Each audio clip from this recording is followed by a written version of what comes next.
Lahat tayo ay isinilang ng isang ina. Ngunit hindi lahat ay pinalad na magkaroon ng mabuting ina o lumaki sa piling ng isang ina. Kaya tinahanap natin ang kalinga nila. At kung hindi man natin ito matagpuan ay ipinapangako natin sa ating sarili na kapag tayo'y naging ina, ibubuhos natin ang lahat ng pagmamahal sa ating anak. Ikaw kabarangay, naranasan mo na bang mag-mothering? Kahit sa isang anak, anakan lang.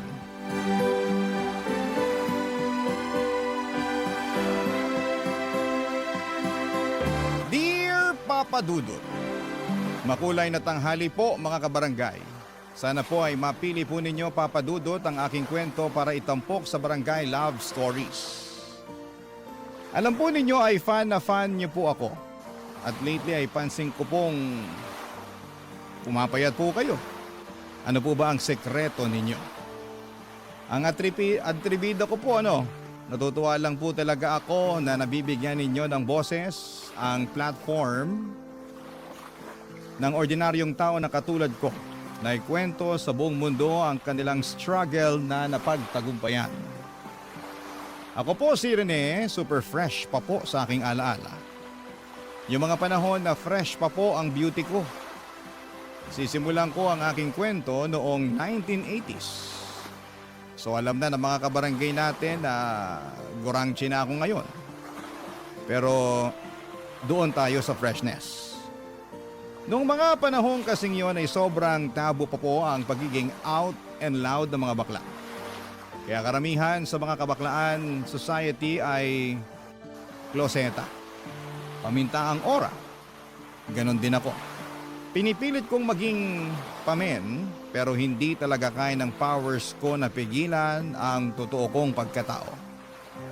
Para kung bulkang gustong sumabog at ipagsigawan sa lahat na maganda ako at gawa ko ng Diyos. Mahal niya ako kasi binigyan niya ako ng talino at face card.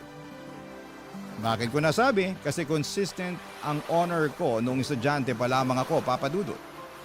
At tuwing fiesta ay kinukuha akong escort ng reyna-reynahan na paeksena kasi cute daw ako.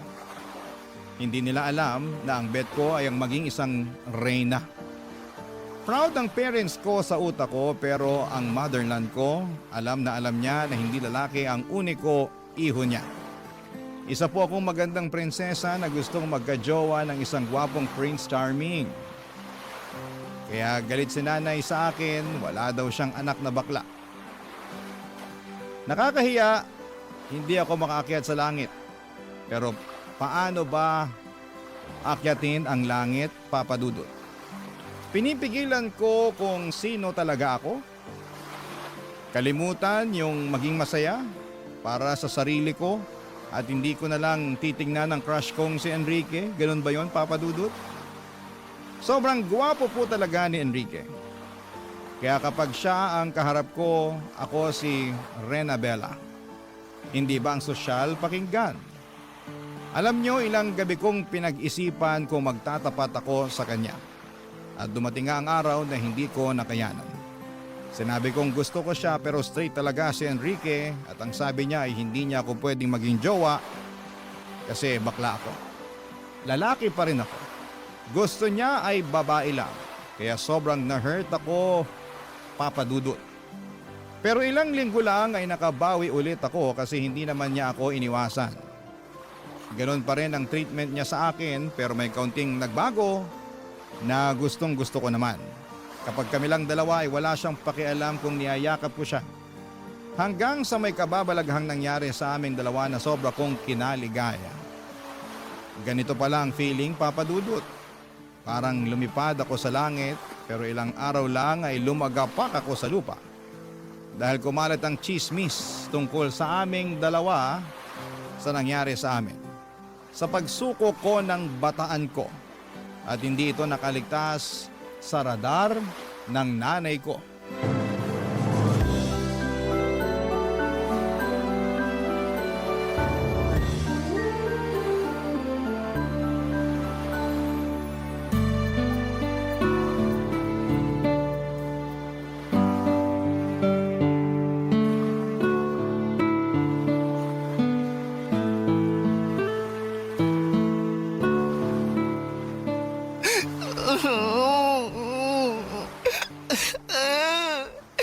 Nay, tama na po.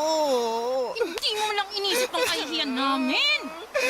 Nay, ang sakit-sakit na po. Ang dami ko na sugat. Di pa sapat yan. Kailangan magtanda ka. Nay naman, maawa naman kayo sa anak ninyo. Ngayon gusto mo kaawakan ka. Matapos mo ipahiya ang pamilya natin. Ay nako, hindi ka ba nag-iisip? Di ba honor student ka? Bakit hindi mo ginamit yung utak mo? Puso po kasi ang ginamit ko, Nay. Ay nako, tigilan mo nga ako, Rene. Lalaki ka! Lalaki ang pinanganak ko. Lalaki ang panganay ko, hindi bakla! Hindi niyo po ba talaga ako matanggap, Nay? Anong magagawa ko? Bakla po talaga ako! Tigilan mo na! Di ka bakla! Alam mo kung malalaman to ng tatay mo? Naku, hindi lang bugbog ang aabutin mo. Mas malala pa rito. Eh, ganito po talaga ako, Nay. Magpakalalaki ka! Ang kabakla ng dahilan kaya pinagchichismisan tayo ng mga tao eh. Walang maidudulot na mabuti sa'yo yan. Ay, siguro kailangan kitang dalhin kay Mang Egoy. Ha? Yung matandang ginagamit ang lahoy niya sa panggagamot? Kadiri, Nay! Wala ako sakit! Ay naku, sinasapian ka nga ng masamang espiritu. Over naman, Nay! Ay, tigilan mo ko rin eh. Kung ayaw mong malagyan ng laway ni Mang Egoy, eh di tumino ka. Tumino? Ano, self-healing? Ganon? Basta, ayoko na may bakla sa pamamahay na to. Kung hindi, palalayasin kita. Ay, sobra naman kayo, Nay! Layas talaga! Hindi pa kayo naaawa sa akin? Dahil lang sa pagiging bakla ko! Ikaw, nangangatwirang ka pa, ha? Nay, nakakarami ka na, ha? Rene, kapag may marinig pa ako at makikita kitang ginagawa mong gown-gown yung mga kumot natin, naku, malilintikan ka talaga sa akin. Naiintindihan mo ba ako? Tinatanong kita, Rene! Naiintindihan mo ba ako? Maybe. Ay! Iniinis mo ba ako, Rene? Opo, opo. Gets ko na po. Tama na, Nay. Kota ka na sa hampas. Tama na po. Sige na po. Titino na ako. Hindi na ako magiging bakla. Char. Papa Dudut, feeling ko talaga ay katapusan na ng buhay ko para talagang pinapaalis ni nanay ang kaluluwa ng baklang sumapi sa akin. Ang sakit pero mas masakit yung katotohanan na ayaw niya sa akin dahil lamang sa bakla ko. Pwede niya sana talaga akong pagalitan na bakit ko ginawa yon kay Enrique nang bata pa ako. Wala pa sa wastong edad. Doon maintindihan ko siya pero ang punto niya ay bakit ako bakla at nakakahiya ako dahil sa kabaklaan. Pero syempre, sinunod ko na lamang si nanay para matapos na ang eksena na yon. Sinubukan kong maging super pamen, kulang na lang ay manligaw ako ng babae para pagtakpan ang totoo kong pagkatao. Sobrang hirap at alam ko kung bakit ako naghihirap dahil sa mga chismosang nagpakalat ng magandang tagpo sa amin ni Enrique. Ang kaibigan kong ahas, si Caron. Nagulat talaga ako nang nalaman kong sa kanya pala galing ang lahat. Sa mga kwento pala talaga, may mga subkontrabida. Siyempre si nanay ang main kontrabida ko kasi lahat na lamang ay bawal. Hindi ko tuloy at hindi niya ako tunay or feeling ko tuloy ay hindi niya ako tunay na anak. Puro sermon at pananakit lang ang inaabot ko sa kanya dahil sa nag-iisang dahilan. Bakla ako. Pero itong si Carol sobrang pakialamerang fraud. Akala ko ay kakampi ko siya at akala ko ay mapagkakatiwalaan ko siya pero sinaksak niya ako ng patalikod. Para siyang mangkukulang na ayaw maging masaya ang isang prinsesang katulad ko, Papa Dudut.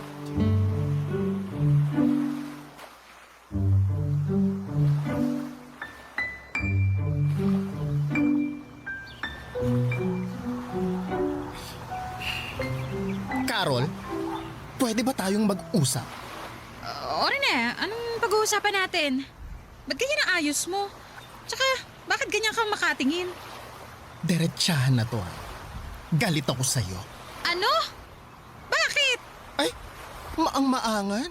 Amnesia? Walang maalala? Bakit ako naririto? Tigilan mo ako, ha? Eh, ano ba kasing ginawa ko sa'yo, ha? Bakit mo pinagkalat? Bakit mo sinabi sa ibang tao yung tungkol sa amin ni Enrique? Ano? Napipi ka ba? Nakita mo ba yung mga pasa ko? Yung mga sugat ko? Yung iba tingnan mo, hindi pa naghilom. Binugbog ako ng nanay ko dahil sa kagagawan mo. Eh, hindi ko na kasalanan yan. Ay, walang accountability. Eh, bahala ko dyan. Oy, huwag mo ako tatalikuran, Carol. Gusto mo ipagkalat ko rin yung kalandian mo? Hoy! Hindi ako malandi, ah. Ay, nagsalita? Banal yarn? Gusto mo isa-isahin ko? Rene, pwede ba tigilan mo ako? Ikaw na ang backstabber na feeling Santa. Ano ba ang motibo mo para i-chismis mo kami ni Enrique, ha? Dahil ba gusto mong mauwi sa impyerno ang buhay ko? Ganun ba? Gusto mo ng impyerno? Hindi kita sasantuhin! Pwede, sige, saktan mo ako. Isusumbong kita. Ay, mahilig ka talaga sa ganyan, no? Sumbongerang palaka! Bakit? Dahil ba mas matalino ako sa'yo? Na kahit anong gawin mo, mas mataas pa rin ang grades ko? Kasi hindi mo kaya ang utak ko at ang galing ko sa mga art project? Alam mo, nakakaawa ka kasi hindi ka lumalaban ng patas. Oo na. Ikaw na ang magaling. Pero bakla ka pa rin. Ayun! Wow! Grabe ang argument! Pang matanda ang atake, wala bang bago? Alam mo, hindi na ako nasasaktan kung tawagin mo man akong bakla. Mas nakakasakit yung hindi ka nga bakla. Pero isip bata ka naman. Bakit pa ba kita naging kaibigan? Bakit mo ako naging kaibigan? Eh, di ba dahil lumalapit sa akin yung mga lalaki, gusto mo makisawsaw? Ay, talaga? Eh, hindi naman lumapit sa akin si Enrique dahil sa'yo. Pero sa halip na magtuloy-tuloy kami ni Enrique, naunsyame pa dahil sa'yo. Ang sama-sama mong kaibigan. Hindi ka na naawa. Akala ko hindi ka tulad ng ibang mapanghusga pero mas masahol ka pa. Inggitera! Tsaka! Alam mo, ikaw, sumusobra ka na, ha? O ano, naiiyak ka na? Hindi mo ako madadaan sa paiyak mo. Simula ngayong araw na to, hindi na tayo friends. Tandaan mo yan! Ay, Rene! Bumalik ka dito! Maghanap ka ng iba mong matutuklaw!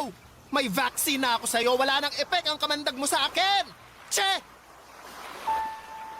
Papadudot nakarating kay nanay ang naging away namin ni Carol at syempre ako ang nagmukhang kontrabida at salot sa lipunan. Napapaisip tuloy ako kung masama ba akong tao o hindi ko lang maintindihan si nanay. Pero sobra naman po dahil lang sa bakla ako ay bugbog ang aabutin ko sa kanya sa pang-araw-araw. Bukod doon ay tinis ko ang lahat ng chismis at pangungutya sa akin dahil lamang sa pagiging bakla ko. Maharot daw ako, wala daw akong hiya at tagapalaganap daw kami ng mga sakit. Ganon kalala ang mga tao sa amin. Sobrang tiniis ko ang lahat hanggang sa makatapos ako ng high school at doon ko na pagdesisyonan na lumuwas ng Maynila. Sabi ko sa sarili ko na hindi na ako babalik pa sa Masbate. Gamit ang inipon kong pera ay lumuwas po ako ng Maynila. Nakituloy muna ako sa isang kamag-anak pero hinahamak din ako. Buti na lamang at nakahanap ako ng trabaho at tuluyan na akong namuhay ng mag-isa. Namuhay ako na walang inaalalang ibang tao. Namuhay ako bilang kung sino talaga ako. Bilang magandang Rena Bella. Barangay Love Stories. Barangay Love Stories. Ginawa kong araw ang gabi. Todo kayod ako sa trabaho para makaipon, papadudot. Naging janitor ako, waiter at kung ano-ano pa. Hanggang sa dumating ang araw na kaya ko nang pagsabayin ang trabaho at pag-aaral. Kumuha ako ng kursong accountancy. Bilang mukha akong pera ay bet kong maging propesyon ng tagabilang ng pera. Basang nasa isipan ko lang talaga noon ay gusto kong yumaman at ayaw kong hamakin ako ng mga tao. Gusto kong ipakita sa kanila na baklaman ako pero hindi niyo ako pwedeng tapakan. Kasi narating ko ang mga pangarap ko sa buhay. Sa awa ng Diyos, natapos ko ang accountancy kaya nakapagtrabaho ako bilang isang bookkeeper. Kahit professional na ako ay hindi pa rin nawawala ang mga bully dahil lamang sa kabaklaan ko. Pero wala nang titindi pa sa mga ginawa ng nanay ko noon sa akin. Kaya naman naging matatag na ako, Papa Dudut.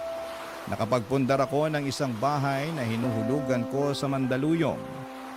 Hanggang isang araw, nakilala ko si Vince. Ngayon pa lamang ay sasabihin ko na walang kahit na anong namabagitan sa amin ni Vince. Si Vince ay isa ring bakla, dalagitang bakla. Naglaya sa probinsya nila kasi ayaw din ng mga magulang sa kanyang pagkatao. Nagmakaawa ito sa akin, Papa Dudut, na sa akin muna tumira. Siyempre, naawa ako. Mabait naman siya, tumutulong sa gawaing bahay, pero dahil bata pa ay may mga bagay na kailangan ko rin talagang pag-aralan. Ang naiiba lang, hindi ko pinupuna ang pagkatao niya. Saka yung mga pangaral na parang isang inang nagmamalasakit talaga ang ginagawa ko sa kanya sa tuwing nagkakamali siya. Tulad ng huwag agad magtitiwala sa mga lalaki dahil mapagsamantala lamang sila sa kahinaan nating mga magaganda. Habang tumatagal, napamahal na ako kay Vince. Tinuring ko siyang anak, kaya todo support ako para mapaaral siya. Pero may ugali talaga ang anak kong ito na kailangan ko pong ituwid, Papa Dudut.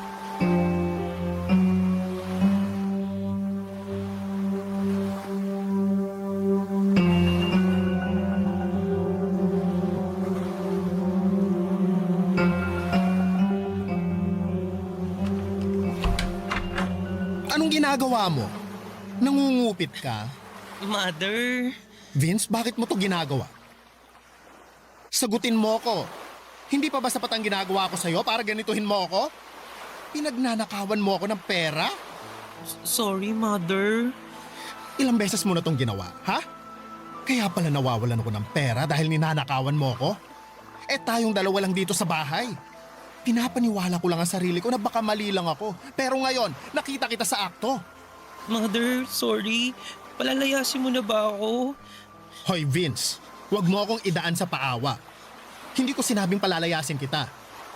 Pero bakit ka nangungupit? Hihiya po kasi ako sa inyo eh. Gusto ko po sanang manood ng concert. Vince naman. Sorry po talaga, Mother. Sana sinabi mo na lang sa akin. Nahihiya po kasi ako eh. Hindi naman po basic needs yun eh. Pinaaral mo na nga po ako eh. Pinapakain. Tinuturi na parang anak mo. Kaya parang kalabisan po kung hihingi pa po ako sa inyo. Eh ang pagnanakaw. Hindi ba mas kalabisan yon? Mother, sorry po talaga. Mabuti na lang at nalaman ko ng maaga. Paano kung masanay ka na? Magiging normal na lang sa'yo ang magnakaw. Gawin mo ang madaling paraan para makuha ang gusto mo. Kung tinuturing mo akong totoong mother, hindi ka gagawa ng kalabisan na katulad nito. Mali po ako. Mali po talaga yung ginawa ko. Huwag na huwag mong ugaliing maging sinungaling at magnanakaw, Vince, ha? Oo, bakla tayo. Pero hindi tayo sinungaling at magnanakaw. Hindi ako nahihiya sa pagiging bakla ko. Ang dapat mahiya yung nagnakaw at nuknukan ng sinungaling. Mother, pasensya na po. Sorry po talaga. Aalis na lang po ako. O aber kung aalis ka, saan ka naman pupunta? Maghahanap po siguro ng trabaho. Hindi ko po alam. Hindi, huwag kang umalis. Po, Ipangako mo sa akin at sa sarili mo na hindi mo na uulitin pa to. Masama ang manloko ng kapwa. Masama ang maging buhaya. Ayaw kong magpalaki ng buhaya. Ang gusto ko, matinong tao. Naiintindihan mo ba? Mother, ang bait-bait niyo pa rin po sa akin kahit gano'n na po yung ginawa ko sa inyo. Paprangkahin na kita, ha? Red flag talaga ang ginawa mo pero napamahal ka na sa akin eh. At gusto kong intindihin ka at gabayan para maging mabuting tao ka. Ha? Yes, Mother. Magiging mabuting tao po ako. Huwag lang sa salita, ha? Gawin mo, Vince. Gawin mo! Yes, Mother Renabella. Ay!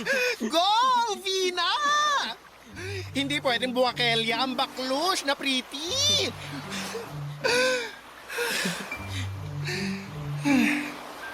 Basta mag-aral ka, ha?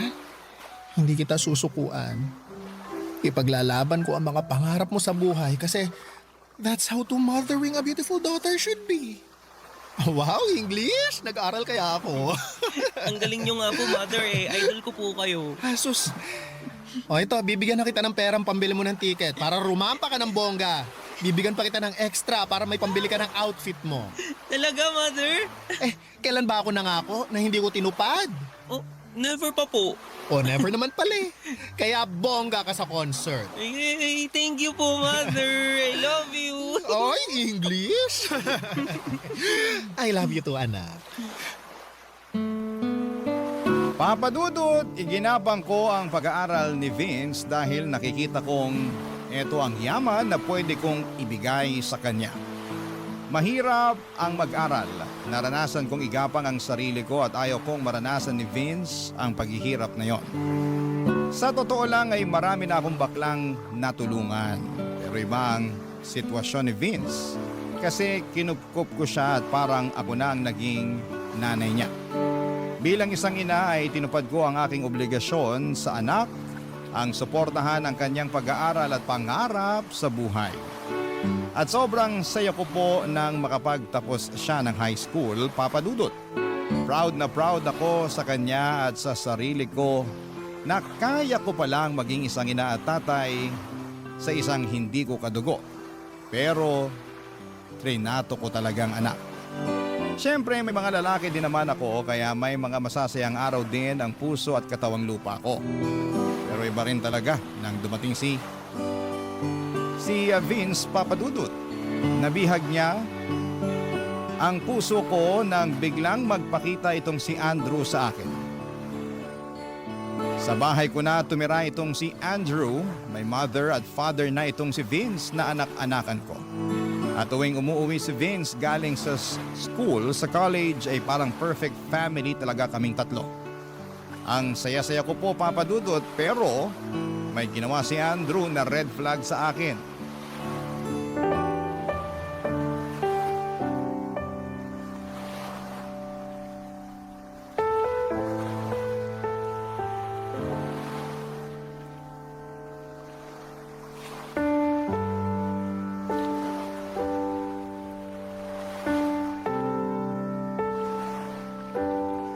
Andrew, Han, bakit ka nangupit? Bakit mo ginalaw yung ipon ko? Han, kasi Ang ayaw ko, yung sinungaling na nga, magnanakaw pa. teka lang.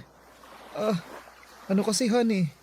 Han, kasi Sige, magsinungaling ka pa. makinig ka. Kailangan ko lang kasi. Nasa ospital ang nanay ko sa Cebu. Yun. Ano? Oo. Tama ang narinig mo. Nasa ospital siya. Bakit hindi mo sinabi sa akin? Bakit kailangan mo pang nakawin ang pera ko? 2 beses ka pang nangupit. Sorry na. Aaminin ko, nagkamali ako. Pero ano yung una last week? Anong dahilan mo kung bakit mo kinuha yung pera ko nun? Yun na nga. Humihingi ang nanay ko. Unang nagkasakit ang tatay. Tapos, siya. Yun. Ganun. Ay, umayos ka Andrew ha. Akala ko nga si Vince ang kumuha ng pera. Kung hindi ko lang nakita sa bag mo bago ka pa umalis ng bahay, malamang si Vince pa rin ang pagdududahan ko. Kawawa naman yung anak ko. Pinagdudahan ko pa siya. Pero yun nga, imposible din ganun kalaki ang kinuha niya kasi para saan niya gagamitin. Han. Sorry na talaga. Nagkamali ako. Han, sa susunod magsabi ka. Hindi naman ako naging madamot sa'yo. Binibigyan nga kita ng panggastos mo habang wala ka pang trabaho, di ba? Nahihiya na ako sa'yo. Huwag ka nang mahiya. Ngayon pa ba, naasawa na kita? Nakita ko ng lahat sa'yo. Masama ang ginawa ko eh. Alam kong napipilitan ka lang dahil sa sitwasyon. Tama. Kaya ang lakas mo sa akin, Han eh. Kasi, naintindihan mo ako. Basta pagsusumikapan ko yung training ko para makapagtrabaho ako. Makapag-abroad. Basta paghusayan mo. Saka, baka kapag nakapag-abroad ka na, kalimutan mo na ako at magkaroon ka na ng ibang babae. Han, hindi ako ganun. Tumatanaw ako ng utang na loob. At saka, mahal kita eh. Totoo. Talaga ba? Oo. Mahal na mahal kita.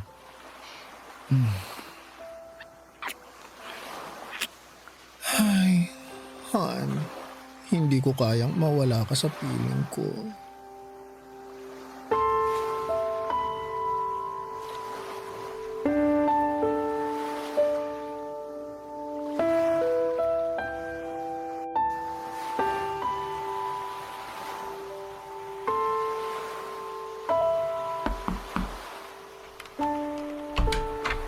Vina, Mother? sorry anak. Mother, bakit po? May kasalanan ako sa'yo anak. Kasalanan? Bakit po? Umupo nga po muna tayo dito sa kama, Mother. Ano po bang kasalanan ng sinasabi ninyo? Nagkulang kasi ang pera ko. Kaya naisip ko na baka kumuha ka. Ano po? Kaya nga magsosorry ako kasi ikaw ang naisip ko. Mother naman. Mali nga ako. Nakonsensya ako at ikaw ang naisip ko. Pero ang totoo, si Papa Andrew mo ang kumuha. Ano po? Nagnakaw siya sa inyo? Ang lupit naman, inakawan pa kayo? Pero okay na. Nagkaayos na kami. Talaga ba, Mother? Yesterday, ngiti pa lang niya, wala na. Ang rupok ko. Iba talaga, in fairness. Well, yummy naman si Papa Andrew. Truly, ang muscles, ang face, ang performance, pang opera. Mapapanganga ka talaga ng bongga. Mother, ha? Mukhang nandidiri ka. Baka ikaw, may nililihim ka na sa akin. Over? Wala po ako nililihim. Ano naman po ang nililihim ko sa inyo? Love life. Mother, wala pa. Gusto kong graduate muna ng college. Hard to get tayo, ganon. Talaga. Yes. Vina, hindi kita pinagbabawalang magka-BF, ha? Kaya ayokong maglihim ka. Mother, kung magkaka-BF man po ako, ikaw agad ang unang makaka-nose. Pero, Ano-ano, ha? Rampa-rampa lang po muna. Hindi po ako pwedeng magka-Andrew tulad mo. Uunahin ko po muna magka-diploma. Ay, very good. Ganyan nga. Hindi talaga ako nagsisisi na inampon kita. Proud ako sa'yo, anak. Proud na proud ako sa'yo.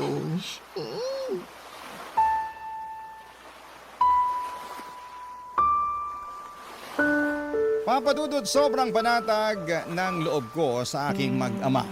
Sobrang saya namin sa bahay at feeling ko talaga ay perfect na ang lahat. Naayos ko na yung pinakaayaw ko sa tao, yung magnanakaw at sinungaling. Pero pansin ko ay hindi na pera ang nawawala sa bahay, pati mga gamit. Hindi ko malaman kung sino ang gumagawa kasi maraming beses din na pumunta ang mga kaibigan ko, kaibigan ni Vince at kaibigan ni Andrew sa bahay. Baka nasalisi lamang kami. Saka kapag nawawalan ako ng pera ay hindi ako nakakahanap ng bakas. Kung sino nga ba ang kumukupit. Kaya naman nagpalagay na ako ng CCTV sa kwarto nang hindi nila alam para malaman ko kung sino ang nagnanakaw. Pero sobra po akong nasaktan sa aking mga nakita. Nagpatira pala ako ng buwaya sa bahay. Ang lala na pala kasi araw-araw akong niloloko. Araw-araw akong pinapaniwala na pamilya ang turing sa akin at hindi ako pinagsasamantalahan. Pero nagkamali ako, Papa Dudut. May mga bagay siguro na hindi mo talaga hawak. At darating na lamang ito at magdadala ng sakit sa puso mo. Akala ko talaga na magiging maayos na kaming tatlo. Na parang ang bahay-bahayan naming laro ay totohanan na. Pero hanggang laro lang pala talaga ang lahat. At tulad ng mga laro ay may talo. Mukhang talo ako dito, Papa Dudut. Barangay Love Stories. Barangay Love Stories. Papa Dudut, kailangan kong magpakatatag at lumaban pa rin. Marami na akong pinagdaanan para hindi ko kayanin ang dagok na ito sa buhay ko. Isang kagimbal-gimbal ang nalaman ko. Nangungupit pa rin si Andrew ng pera at huling-huli ko ito sa CCTV. Ang niyayakap ko pala tuwing gabi ay isang kawatan at sinungaling. Kung titignan ay mabait naman si Andrew sa akin. Nabibigay niya ang pangangailangan ng katawang lupa ko. Nilalambing niya ako, niyayakap at naiisip ko na ganito talaga siguro kapag bakla. May mga lalaking talagang mapagsamantala at ginagamit ang kahinaan namin. Ilang araw din akong hindi nakatulog. Hindi ko siya makumpronta kasi ayaw kong mawala siya sa akin. Nasanay na ako na siya lang ang lalaki sa buhay ko. Kaya hinahayaan ko na lamang. Papadudo, tuwing pumapasok ako sa trabaho ay napapanood ko sa app ko sa phone ko ang kuha ng CCTV. Dito na ako nagtataka kasi bakit pumapasok si Andrew sa kwarto ng anak ko. Nagnanakaw din ba siya? Hanggang sa iba na ang kutob ko. Pinalagyan ko na rin ng CCTV ang kwarto ni Vince. Hindi nila alam na may CCTV na pala ang loob ng bahay. Doon ko nalaman na may relasyon ang dalawa. Kaya nung nakita ko sa akto ang ginagawa nila ay dali-dali akong umuwi ng bahay para mahuli silang dalawa, Papa Dudut.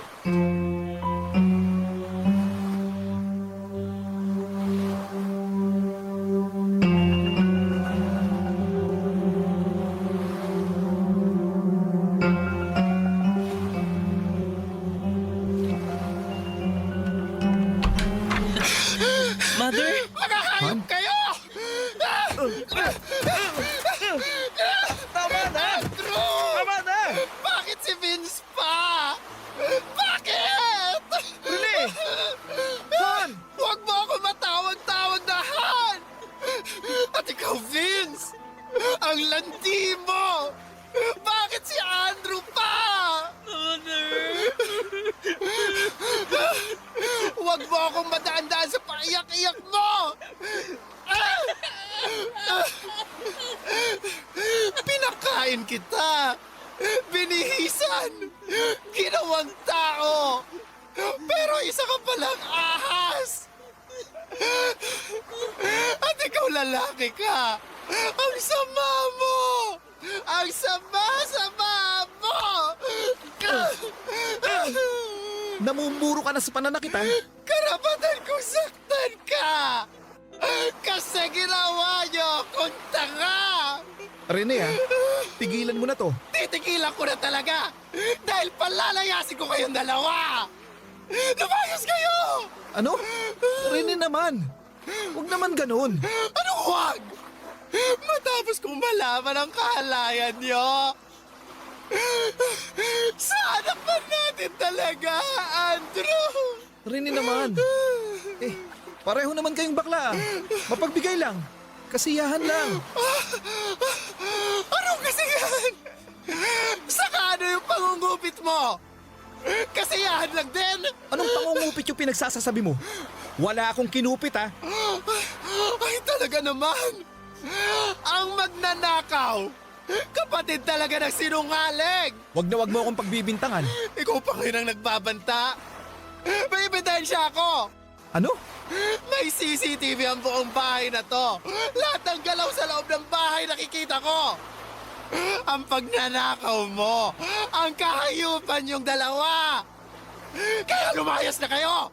Layas! Mother! Huwag mo akong matawag-tawag na mother! Wala akong anak na malandi at inaasa sa sarili niyang... Bakit mo nagawa sa akin yun, ha? Kung makaiyak ka naman, eh nakinabang ka rin naman sa akin, ah. Nakinabang? O nabulag ako? na akala ko matino kang tao. Nabudol mo ako. Pero ngayon, tama na ang katangahan ko sa isang tulad mong walang kwenta. Magnanakaw! Lumayas ka na! Kung hindi, papakulong kita! Papa Dudut, sobrang gumuho po ang mundo ko ng araw na yon. Nagalaga pala ako ng ahas at buwaya sa aking bahay. Sa araw ding yon ay pinatatag ko ang sarili ko. Hinanda ko ang puso ko. Kahit na anong iyak at paghingi ng tawad ni Vince ay hindi ko talaga binuksan ang puso ko. Hindi po pwedeng lumambot kasi ibang klaseng pagtataksil na ang ginawa niya. Nararapat lang na umalis na siya. Wakasan ang naging ugnayan naming dalawa. Inahas na niya ako ang mother niya. Wala na ang kahit na anong etsyos ang magpapabago sa desisyon ko. Nakita ko sa mga mata ni Vince na sobrang ayaw niya akong iwanan. Pero guilty siya sa ginawa niya. Si Andrew naman, mas nakita ko ang totoong kulay. Katulad lamang siya ng mga lalaking mapagsamantala sa mga bakla. Hindi ko naman nilalahat ang mga lalaki dahil may mga lalaki namang talagang genuinely na minamahal ang karelasyon na bakla. Siguro hindi lang po ako pinalad. Naging tahimik ang bahay, wala nang Andrew at wala na ring Vince na nagchuchuk-tsakan kapag nakatalikod ako. Sa totoo lang, na-miss ko po si Vince. Umiiyak ako kasi nasasayangan ako sa kanya. Pero ginusto niya ang ginawa niya, ginusto niyang lokohin ang nag-iisang baklang nagpaka-mother sa kanya. Matapos ang halos 1 linggo ay bumalik si Vince, nagmamakaawa at humihingi ng patawad sa akin, Papa Dudut.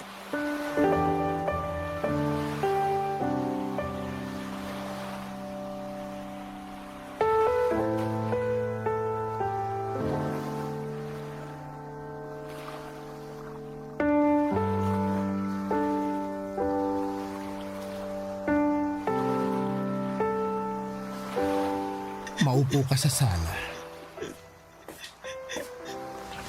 Mother, sobrang nagsisisi na talaga ako sa nagawa ko sa'yo.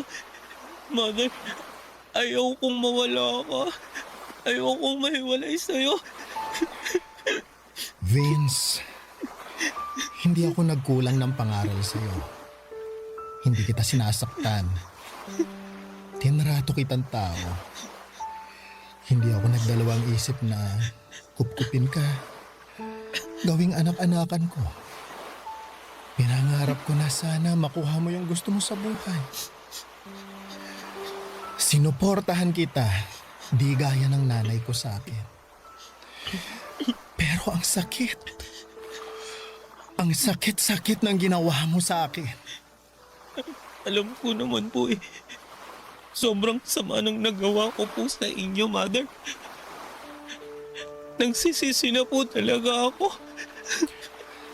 Naaalala mo dati, yung pangungupit mo ng pera. Pinangaralan kita. Sabi ko sa'yo ang magnanakaw, isang malaking sinungaling. Akala ko napatino kita. Nakaka-frustrate na hindi pa rin pala. Hindi lang pera ang ninakaw mo, kundi ang relasyon ko sa isang lalaking wala namang kwenta. Pero salamat na rin sa'yo at natauhan ako sa Andrew na yon. Hindi na ako nabulag sa papandesal niya. Mother, patawad po. Hindi ko na po gagawin sa'yo yung ganun. Magpapakatino na po ako. Gusto ko po kasing makasama kayo sa pagtupad ng mga pangarap ko eh. Vince, I'm sorry. Buo na ang desisyon ko. Naaalala mo? Kusa akong lumaya sa pamilya ko at gumawa ng sarili kong buhay dahil napuno na ako sa pananakit ni nanay. Nakaya kong mabuhay. Nakaya kong maging tao. Hindi malayong kaya mo ring maging tao. Father naman. Please. Give me another chance. Ay, maraming chance na ang binigay ko sa'yo, Vince. Marami na. Hindi sa lahat ng oras na kapag nagkakamali ang isang tao, bibigyan na naman ng chance. Puro tayo chance pero walang accountability. Kaya tayo hindi umuusad sa buhay. Ang gusto ko, mamuhay na walang mga taong gahaman, mapanlinlang at sinungaling. Madaluluhod po ako. Magmamakaawa. Sana mapatawan niyo po ako. Wa-effect sa akin yan. Huwag mo nang gawin. Alam mo, ang dapat mong gawin ay humanap ng trabaho para mapagpatuloy mo yung pag-aaral mo. Sayang naman yung nasimulan mo. Saka, sige na. Ito, kunin mo tong pera para may pangsimula pa. Ito na ang huling tulong ko sa'yo. At wag na wag ka nang magpapakita pa sa akin. Papa Dudut, sobrang sakit pala na palayain ang isang tao na sobrang minahal mo. Ang sakit sa dibdib. Parang sinasaksak ang puso ko nang makita ko si Vince na bitbit ang ibang gamit paalis ng bahay. Nang sinarado ko ang pintuan, yun na ang oras na kailangan kong kalimutan ang anak-anakan ko. Mahirap pero kailangan kong gawin. Sa ngayon, Papa Dudut, ay mag-isa na lamang po ako. Wala nang Andrew, wala nang Vince sa buhay ko. Pero natutunan ko na rin na hindi pala sukatan ng pagmamahal ang pagtitiis sa sakit at kasinungalingan. May mga kaibigan naman akong nananatili at doon ko nahanap ang lakas na muli akong bumangon. Para sa akin, Papa Dudut, walang masama sa pagiging bakla. Hinding-hindi ko ikakahiya kung sino po ako. Pero mali ang magnakaw, mali ang manloko at mali ang magsinungaling sa taong nagmahal at nagtiwala sa iyo ng totoo. Doon ako labis na nasaktan, Papa Dudut. Doon ako natuto. Ngayon ay mas maingat na ako, mas matatag at mas pinipili ko na lamang ang mga taong karapat-dapat sa pagmamahal ko. Ang inyong kapuso at kabarangay forever, Rene, a.k.a. Rena Bella. Ako, gigil na gigil talaga ako sa nangyayari sa kwento natin. O ikaw, kabarangay, kumukulo rin ba dugo mo? Pwede kang mag-iwan ng comment sa ating comment section. Ang mga kwento ng pag-ibig, kwento ng buhay, at kwento ng pag-asa dito sa Barangay Love Stories. Love Stories.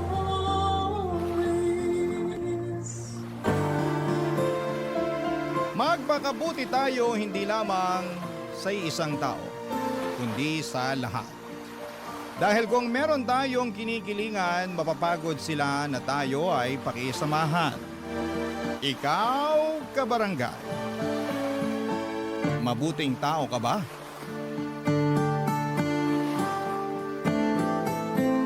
Dear Papa Dudut, naranasan nyo na bang mapunta sa isang sitwasyon kung saan ay nasadla kayo ng husto? Ako kasi ay oo at yon ang gusto kong ibahagi sa mga kabarangay nating panatiko ng Barangay Love Stories. Pero bago ang lahat ay magpapakilala muna ako sa inyo. Tawagin niyo na lamang po ako sa pangalang Bobby, 38 years old at taga Mandaluyong.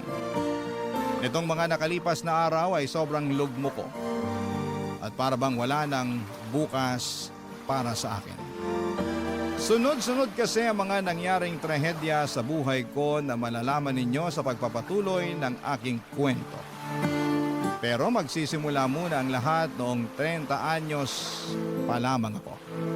Kami na lamang ng nanay ko ang magkasama noon sa bahay dahil nasa ibang bansa ang kuya ko para magtrabaho.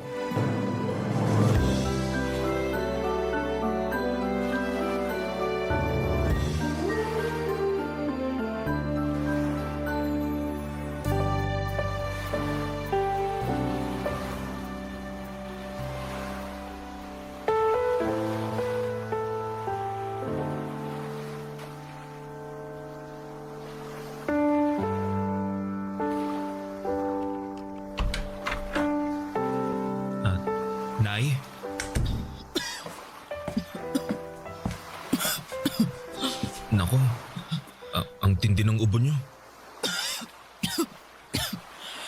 Ayos lang ako, anak. Di po kayo mukhang ayos, Nay. Ayos nga lang ako. Ay, buti pa, abot mo na lang yung tubig dyan sa tabi ko nang makainom ako. Sige po. Ilapag ko lang muna tong bit-bit kong lugaw dito sa tabi, ha? Oh, Nay, ito na po yung tubig.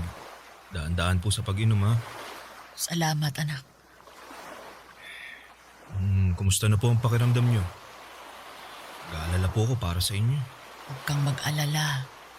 Ayos na naman ang pakiramdam ko eh. Hindi na ako mainit. Tingin ko bumaba na ang lagnat ko pero inuubo pa rin ako. Kaya nga pinagluto ko po kayo ng lugaw at dinala ng gamot para makainom na kayo pagkatapos kumain eh. Kaya lang, wala naman akong panlasa. Parang ayaw ko tuloy kumain. Ay, kahit konti lang po, Nay. Para makainom na kayo ng gamot. Ano pa nga ba? O siya kakain na ako. Yan. Very good po kayo, Nay. Very good ka dyan. Ano ako, bata? Di ba ganyan din naman kayo nung bata ako. Sinasabihan niyo akong very good kapag kumakain ako, lalo pag may sakit ako. Kaya ako naman na magsasabi niyan sa inyo ngayon. Sa bagay. Sinasabi ko nga sa'yo yun nun. Ang bilis talaga ng panahon, no? Dati-rati, kayo ng kuya mo ang inaalagaan ko. Ngayon, kayo naman ang nag-aalaga sa akin. Kaibahan lang, nasa malayo ang kuya mo, kaya ikaw lang ang mag-isang nag-aasikaso sa akin, anak. Matanong lang kita, no? Ano po yun? Hindi ka ba napapagod na alagaan ako? Nay naman, bakit naman po ako mapapagod? Nanay ko po kayo. Wala naman. Naisip ko lang kasi dapat sa edad mong yan may sarili ka ng pamilya. Kaso mukhang kasalanan ko kung bakit hanggang ngayon wala ka pa ring asawa. Nay, hindi niyo po kasalanan. Sadyang wala pa lang po talagang nagkakamali. Ano pa yung sinasabi mong wala pang nagkakamali? Masasabi ko na maswerte ang babaeng makakatuluyan mo dahil napakalambing mong anak. Mapagmahal at maalaga. Mahilig pa sa mga bata. Kaya naman kung meron ka ng natitipuhang babae, ligawan mo na. Malay mo, siya na pala ang makatuluyan mo. Ay, sa ngayon, wala pa naman po akong nagugustuhan. Pero sige po, sa oras na magkaroon na sasabihin ko agad sa inyo. Bakit mo sasabihin sa akin? Para malaman nyo. Ay, salamat ha, pero ang sabi ko, ligawan mo. Hindi mo lang basta sabihin sa akin. Nay naman Siyempre, liligawan ko pa rin naman siya pero gusto ko munang makilala nyo siya. Sige anak, salamat kung ganoon kasi naiisip mo ko. Sana nga makakilala ka ng babaeng liligawan para naman hindi lang sa akin umiikot ang mundo mo. Ay, Nay, sa inyo pa rin po iikot ang mundo ko kahit na may nililigawan na ako. Pangako po yan, Nay. Papa Dudut, mahal na mahal ko ang nanay ko at wala akong pinagsisisihan. Na ako lamang ang nag-iisa niyang anak na nag-aasikaso sa kanya. Bagaman pareho naman kaming may trabaho ng kuya ko. Masaya ako na sa tuwing kailangan ako ng nanay ko ay nasa tabi niya lamang ako. Pero naiintindihan ko naman ang kagustuhan niyang makapag-asawa na ako at bumuo ng sariling pamilya dahil nga hindi na ako bumabata pa. Simula't sa Paul ay alam ni nanay na gusto kong magkaanak hanggang sa nakilala ko si Rhea sa restaurant na pinagtatrabahuhan ko bilang tagaluto. Bali, serbidora siya noon at taga Ilocos Sur. Mabait si Rhea, maganda at kuwelang kasama. Pero sa kabila ng mga tawa niya ay meron siyang malungkot na nakaraan. At yun ang dahilan, Papa Dudut, kung bakit siya umalis noon sa kanila. Sa katunayan, sa tuwing kinikwento sa akin ni Rhea ang karanasan niyang Yun ay hindi ko talaga mapigilang malungkot at makisimpatya sa mga pinagdaraanan niya.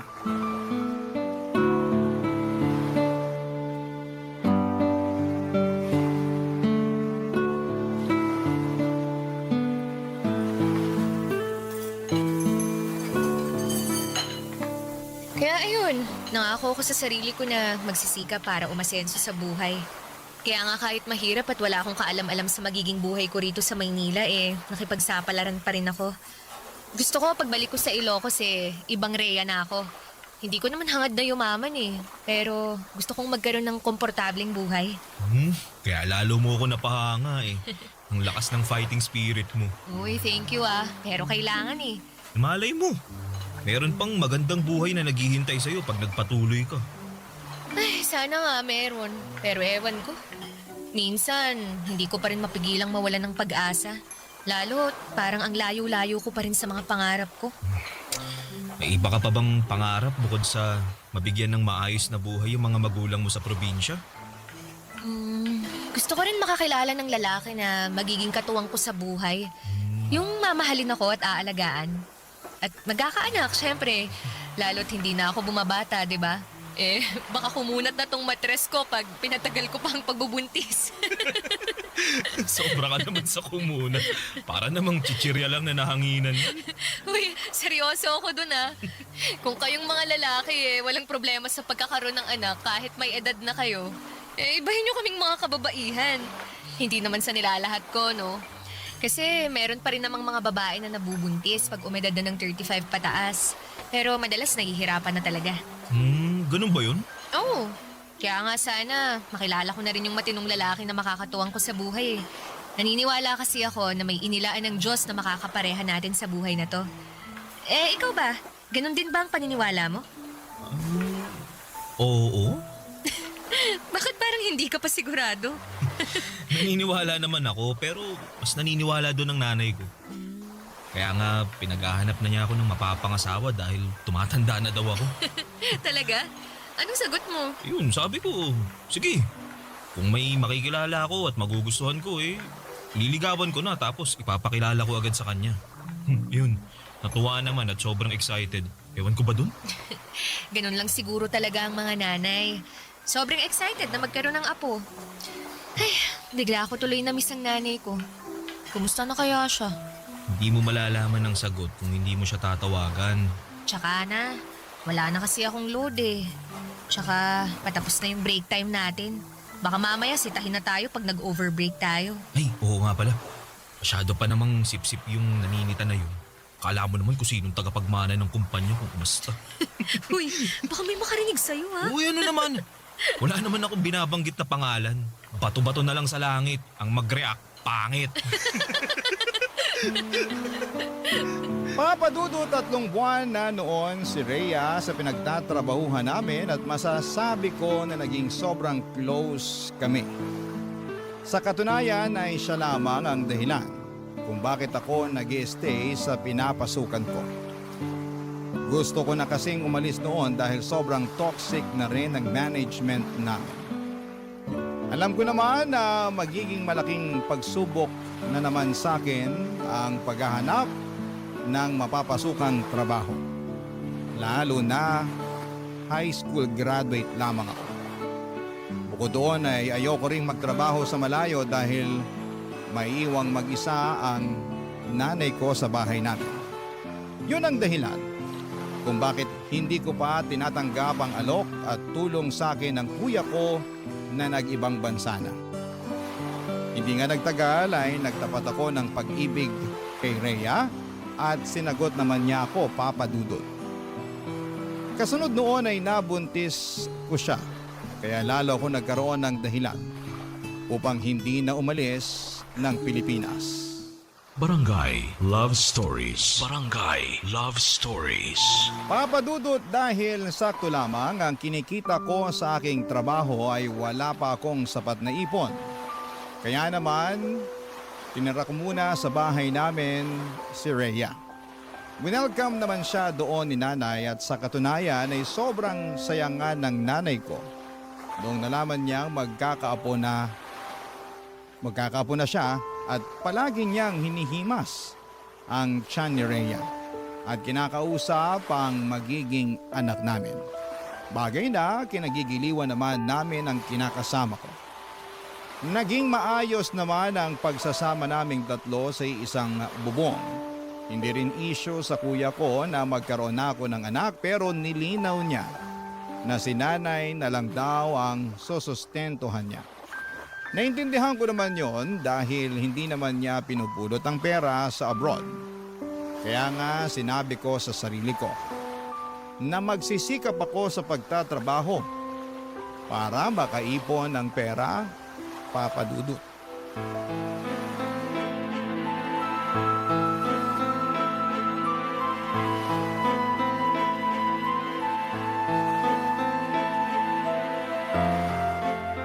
Ay, Nay! Rhea! Minahon lang naman po muna kayo. Paano ko hihinahon? Nakakainis yung Rhea na yan. Biruin mo, ayaw magkusot ng damit? Mas gusto pang i-washing, hindi naman natatanggal yung dumi. Natatanggal naman po eh. Anong natatanggal? May nakita ba akong kapiraso? Alam mo naman na ayaw kung may natitirang dumi, di ba? Saka bakit ka ba gamit ng washing machine kaya tuloy lalong lumalaki yung konsumo natin sa kuryente? Bakit ko po hindi gagamitin? Sayang naman. Nakatenga lang dun sa solo ko. Tsaka isang beses lang naman nag-washing sa isang linggo At para na rin mapabilis yung trabaho ko. Buti sana kung tinutulungan niyo akong maglaba hindi naman. Kung kaya lang ng likod ko, di sana hindi ko na inasa ang paglalaba sa'yo. Bakit? Likod niyo ba ang maglalaba? Ay, lintik na babae ito. Hoy, Bobby, pagsabihan mo nga yung kinakasama mo. Abalang masyado sumagot sa akin napakawalang galang. Mahal, huwag mo naman sagutin ng ganun si nanay. Bakit hindi? Sumusobra na siya. Dami niyang reklamo. Hindi na nga nagpapasalamat sa akin. Bakit ako magpapasalamat sa paglalaba mo? Responsibilidad mo yan kasi kinakasama mo na ang anak ko. Nay, huwag na po muna kayong sumabat dyan. Buti pa, mag-uusap muna kami ni Rhea. Halika, mahal. Doon tayo sa kwarto. Buti pa nga nakausapin mo yung babae na yan. Iyak ng iyak. Wala naman akong ginagawang masama sa kanya. Parang pinagsabihan ko lang Ay.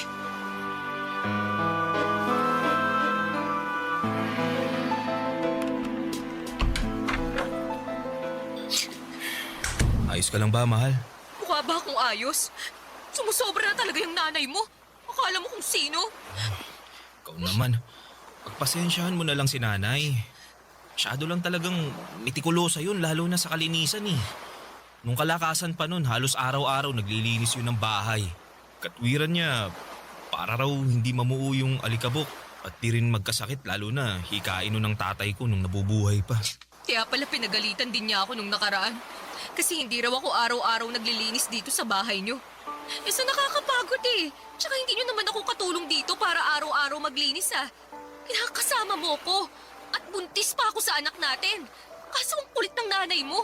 Gawin ko raw ehersisyo ang paglilinis dahil mabuti yun sa buntis kesa laging nakahilata sa kama. Nanay talaga Oo! Kaya nga naloka ako kasi magkaiba kami ng paniniwala. Pati pagluluto ko sinisita. Ang daming sinasabi na kesyo pinagsasabay ko raw ang pagluluto sa paghuhugas ng pinggan. Paano daw pag nalagyan ng sabon yung niluluto ko? As if naman hahayaan kong mangyari yun. Sa ayoko lang talaga na may tambak sa lababo na hugasin. Lalo't ako rin naman yung maghuhugas sa mga pinagkainan natin pagkatapos. Buti sana kung siya o ikaw ang gumagawa nun. Ako naman. Sorry. Hayaan mo.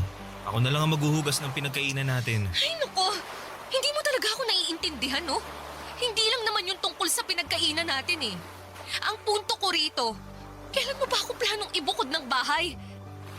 Alam mo, sabi ng nanay ko, iisa lang daw ang pwedeng maging reyna sa isang bahay. At sa sitwasyon natin ngayon, ang nanay mo lang yon dahil pamamahay niya to. Kaya naman mabuti pa na bumukod na lang tayo para hindi na kami palaging nag-aaway.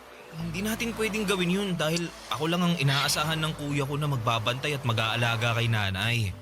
Saka wala pa akong sapat na ipon pambukod natin kaya sana magtiis ka na lang muna. Hayaan mo, kakausapin ko na lang din si nanay. Pagsasabihan ko siya.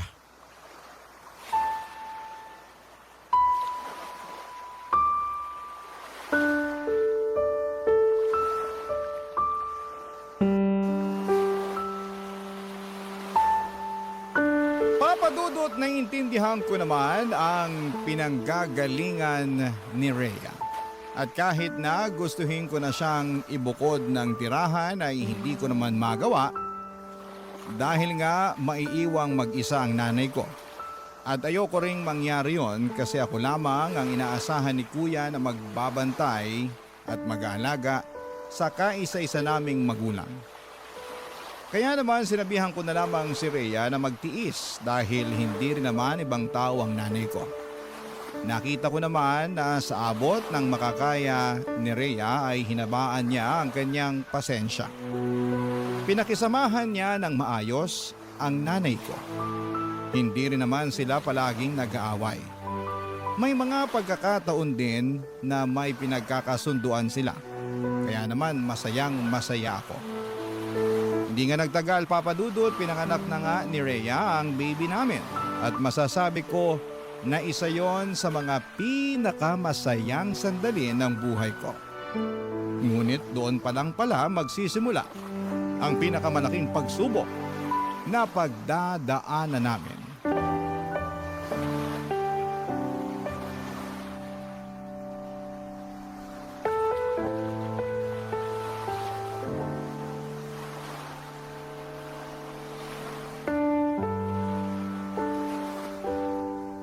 Sensya na. Yan ang muna mabibigay ko. Dami ko kasing kaltas. Mga reklamo ng customer, ganun. Ha? Eh bakit nagre-reklamo sila? Di raw masarap ang luto ko. Ganito, ganyan. Kaya nga lagi akong pinagagalitan ng bisor natin eh. Pinagbantaan pa na kapag hindi ko inayos yung trabaho ko tatanggalin na nila ako. Alam mo naman na mapipilay tayo ng husto pag nawalan ka ng trabaho, di ba? Ilang buwan pa lang din ang baby natin. Tapos ang dami pa nating gastos pag nagkakasakit siya. Ano ba kasing nangyayari sa'yo? Yung dating issue mo pa rin ba sa bisor natin? Oo. Masyado kasi siyang pabida. Napipikon na ako. Alam ko na pabida talaga yon kasi nakatrabaho ko rin naman dati. Pero matuto ka pa rin magtimpi. Kasi sa pikon mong yan, trabaho mo naman yung maaapektuhan. Tandaan mo na hindi ka pwedeng mawalan ng pinagkakakitaan dahil ikaw lang yung kumakayod sa atin. Tapos marami rin tayong gastusin sa anak natin. Oo, yun na nga eh. Pakiramdam ko, di na tayo nakakausad dahil sa nangyayari. Napapagod na ako pero wala akong karapatan na magpahinga. Kung pagod ka, mas pagod ako. Dahil hindi lang anak natin ang inaasikaso ko. Inaalagaan ko rin yung nanay mo na may pagkamaldita kung minsan. Bakit? Nag-away na naman ba kayo ni nanay? Hindi ko na siya pinatulan. Pero umalingal na naman sa akin nung nakaraan. Tungkol saan daw? Sobrang tigas daw kasi nung patatas sa niluto kong chicken curry. Hindi raw niya makagat. Nung tininidor ko naman, malambot naman eh. Yun pala, hindi lang niya nasuot yung pustiso niya. Kaya ang ending, dinurog ko na lang yung patatas para makain niya. Pero ang dami pa rin sinabi, nakakarimdi. Pagpasensyahan mo na lang si nanay. Alam mo naman na matanda na yun eh. Ganun ba talaga kapag matanda? Nagiging reklamador na wala sa lugar? Hindi ko alam pero tatanda rin naman tayo eh. Ilagay na lang natin yung sarili natin sa sapatos ni nanay. Ay nako, basta ako. Hindi ako magiging toxic na matanda kagaya ng nanay mo. Sobra ka naman sa nanay ko. Kaya nga gusto ko nang bumukod na tayo eh. Para wala nang problema. Pangako, hindi mo na ako maririnig magreklamo tungkol sa nanay mo. Di ba? Nag-usap na tayo tungkol sa bagay na yan. Ay nako, oo nga pala. Ayaw mong bumukod kasi ayaw mong iwanan ng nanay mo. Bla bla bla bla bla. Diba? Ewan ko ba naman sa'yo at naisip mo na naman yan. Kita mo ngang hirap na hirap pa tayo sa pera. Pag nandito tayo, mas makakatipid tayo sa pagbabayad ng renta. Nakatipid nga tayo sa pagbabayad ng renta. Pero mukhang mapapagastos ka sa akin pag tumagal-tagal ang pananatili ko rito at makikisama dyan sa nanay mo. Ha? Teka, anong ibig mo sabihin? Kasi baka ipasok mo na lang ako sa mental dahil nabaliw na ako noon. Rhea naman eh. Seryoso ako doon, Bobby. Ay nako, kawawa naman ako. Papadudot naging sakitin ang anak namin kaya naglabas-masok kami sa ospital. Dahil sa nangyari ay nagkautang-utang ako sa kuya ko, makabili lamang ng gamot para sa anak namin. Yun din ang dahilan kung bakit naghigpit kami ng sinturon. Dahil sa liit ng sweldo ko at sa laki ng gastos, para sa pangangailangan ng anak namin ay wala na halos matira sa akin. At yun nga ang pinag-ugatan ng away namin ni Rhea. At dahil maliit nga lang ang bahay namin ay naririnig ni nanay ang pag-aaway namin. Kaya hindi niya mapigilang makisali. Kapag nangyayari yon, Papa Dudut. Lalo lamang naiinis si Rhea dahil pakiramdam niya ay nagkakampihan kaming mag-ina para pagtulungan siya. Naipit ako sa sitwasyon ng sobra. Para akong tupang naligaw mula sa kawan na naglalakad ng walang direksyon. Barangay Love Stories. Barangay Love Stories. Papadudot nung sa tingin ko ay pasan ko na ang daigdig. Nang mga panahong yon ay meron pa palang ilalala ang sitwasyon. At yun nga ay noong nagkasakit ang nanay ko. Mabuti na lang at nandyan si kuya para suportahan ang pagpapagamot niya, lalo na noong nadiskubre namin na meron siyang early signs ng Alzheimer's disease. Nalugmok ako ng sobra, lalo at pareho pa sila ng anak ko na may sakit, kaya naman lalong bumigat ang pasan-pasan ko sa aking mga balikat. Pero buti na lang at nandyan si Rhea para alagaan ang nanay ko kahit na meron silang hindi pinagkakasunduan. At tinutulungan niya rin ako upang gumaan ang pagdadala ko ng buhay. Masasabi ko na kahit mahirap, ay malaki pa rin ang pasasalamat ko sa aking kinakasama, Papa Dudut.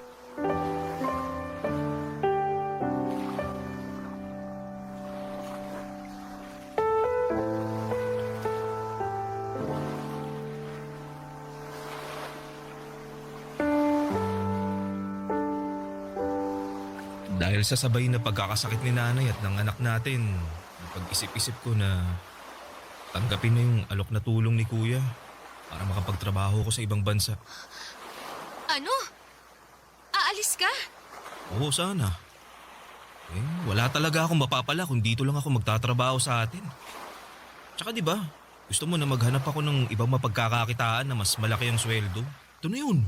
Oo nga, pero iiwan mo talaga ako rito sa nanay mo? Anong ibig mo sabihin? Ano man ang ibig kong sabihin? Hindi pa ba halata na pag umalis ka ay maiiwan ako rito para alagaan ng nanay mo habang inaalagaan ng anak natin? Konting sakripisyo lang naman. Anong konting sakripisyo pinagsasasabi mo? Nagsakripisyo na ako, Bobby. Inalagaan ko na ang nanay mo, pero baka nakakalimutan mo na may sakit siya. Mas mahirap na siyang alagaan kaysa sa anak natin dahil minsan nagiging bayolente na siya. Ilang beses na niya kaya akong nasaktan, pero binabaliwala ko lang kasi nga may sakit siya. Alam ko naman yun, kaya nga nagpapasalamat kami ni kuya kasi nandyan kay.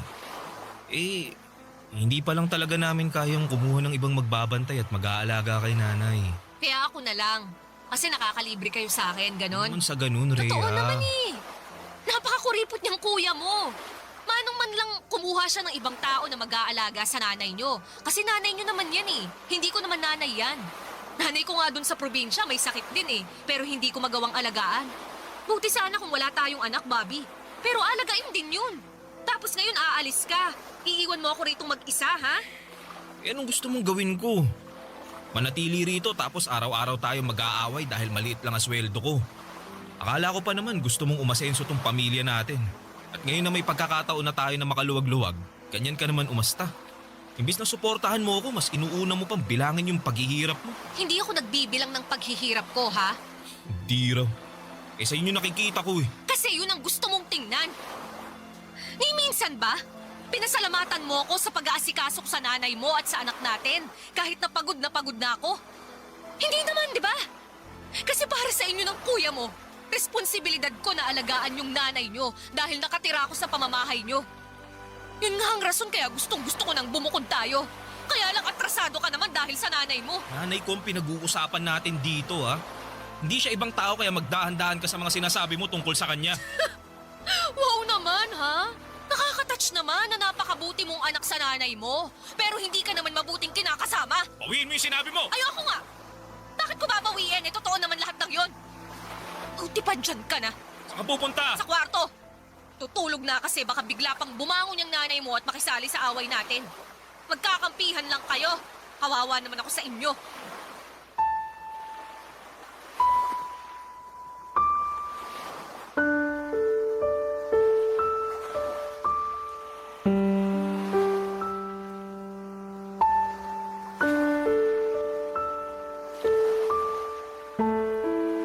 Papa Dudut, alam ko na maling iasa ko kay Rhea ang pag-aalaga sa nanay ko dahil nanay ko yon.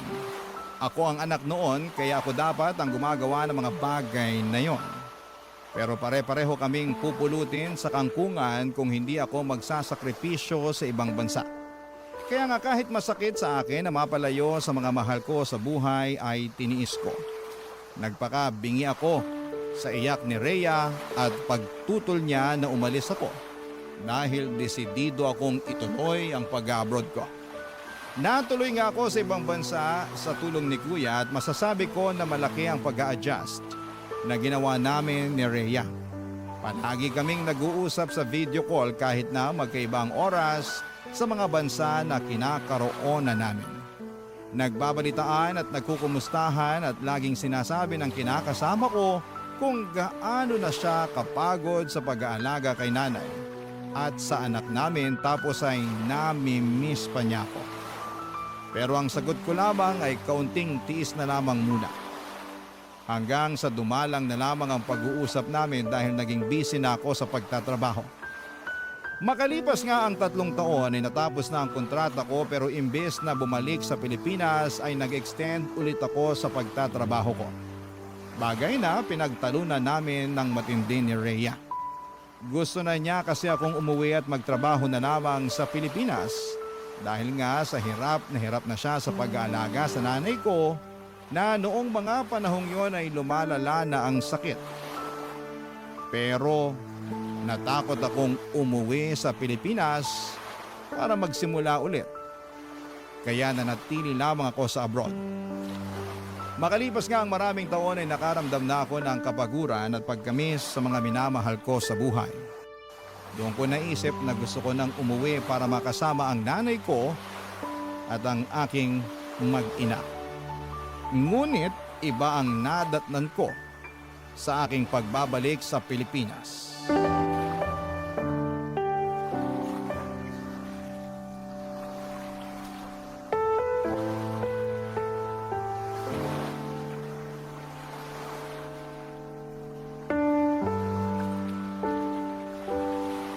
Rhea naman, halos kararating ko lang galing abroad.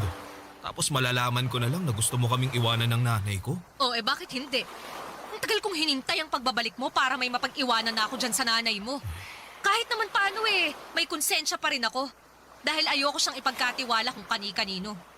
Ngayon na nakabalik ka na, aalis na ako. Iiwan ka na namin ng anak mo. Rhea, parang awa mo na. Huwag kayong umalis ng anak natin. Paano na lang ako pag nawala kayo? Sino na lang ang makakasama ko mag-alaga kay nanay? Tagapag-alaga lang talaga ng nanay mong tingin mo sa akin, no? Di naman sa ganun. Anong hindi sa ganun? Ganun yun! Ilang taon kong inalagaan ng nanay niyo, Bobby. Ni ha, ni ho, wala akong narinig sa inyo ng kuya mo. Ilang taon mo rin akong narinig na nagsabi sa'yo na napapagod na ako. Pero hindi mo ako pinakinggan. Ang tagal mo sa abroad, pero hindi man lang pumasok sa kokote mo na maghanap ng mag-aalaga sa nanay niyo, no? Sinamantala niyo talaga na makatipid kasi nandito naman ako. Ang kakapal ng mukha niyo. Sana pala siningil ko kayo sa ilang taon kong serbisyo sa magulang niyo. Tawarin mo kami, Rhea. Hindi naman namin sinasadya. Pwes patawarin mo rin ako kung mas gusto ko na lang iwan kayo. Dahil pagod na ako sa inyo. Hindi ba natin pwedeng ayusin yung pamilya natin? Kinakasama mo ko, may anak tayo. Kinakasama na wala namang pagmamahal sa akin. Hindi totoo yan. Totoo yan. Dahil yun ang pinaramdam mo sa akin. Yung hindi mo pakikinig sa akin sa tuwing magkikwento ako at maglalabas ako ng sama ng loob. At yung pagdidesisyon mong mag-extend sa abroad at hayaan akong mag-alaga rito sa nanay mo ang nagpapatunay na hindi mo talaga ako mahal. Kasi Bobby, kung mahal mo ko, iisipin mo rin ang kapakanan ko. Hindi lang sarili mo at sa kung paano kayo makakatipid ng kuya mo. Kaya nga nagsisisi na ako. Hayaan mo, babawi ako sa'yo. Lalo ngayon, nagdesisyon na ako na hindi na ako babalik sa ibang bansa. Ay, wow! Nagdesisyon ka na naman pala nang hindi ako kinukonsulta. Sa bagay, sino lang ba ako sa buhay mo para konsultahin mo? Ni hindi mo nga ako asawa eh. Hamak na nanay lang ako ng anak mo at tagapangalaga ng nanay mo. Bobby, pagod na ako. Ayoko naman kukulin yung buhay ko sa pag-aalaga sa nanay niyo. Naalala mo yung sinabi ko sa'yo noon? Na iba ko pang pangarap, ha? Na gusto ko rin makakilala ng isang lalaki na magiging katuwang ko sa buhay. Yung mamahalin ako at aalagaan. Akala ko ikaw na ang lalaking yun. Pero nagkamali ako. Gusto ko lang naman maranasang alagaan. Kasi pagod na akong mag-alaga. Rhea, Huwag mo akong hahawakan. Rhea, please. Mag-usap tayo. Pag-usapan natin to. Wala na tayong pag-uusapan. Dahil nakapag-desisyon na ako. At wala ka nang magagawa para baguhin pa yon. Tapos na tayo, Bobby. Simula sa araw na to. Hiwalay na tayo!